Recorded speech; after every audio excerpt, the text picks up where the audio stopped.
When it comes to the Caps and Wizards, there's a lot at stake with the plan to move them out of D.C. to Potomac Yard in Alexandria. The effort to pay for it is on hold in Richmond tonight, and union leaders, they're doubling down. As Matthew Torres reports, they believe this deal between Virginia and Monumental Sports would be bad for workers.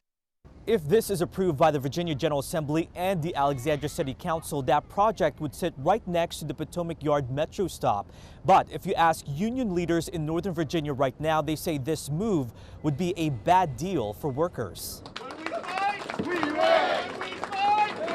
Several unions gathering outside the Alexandria City Hall today to explain why they decided not to support the proposed $2 billion sports and entertainment district. They've been negotiating with Monumental Sports and developer JBG Smith for weeks, but the Northern Virginia Labor Federation, comprised of dozens of unions, walked away from that conversation this week.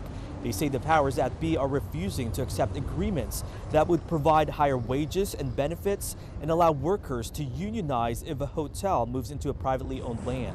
We were hopeful and thought that we would be able to establish the fact that workers also deserve to benefit from this project and that workers should have a seat at the table.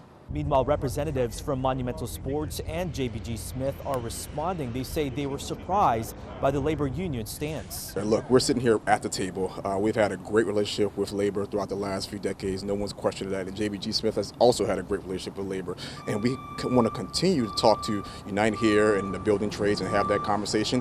All right, so you heard it right there. There is still plenty of interest and optimism that everyone will come back to the table to discuss the labor agreements. Now, I did ask Monumental Sports what kind of message this would be sending. And if they're nervous about that, they say for now they acknowledge that everyone is watching, but they believe they've been acting in good faith.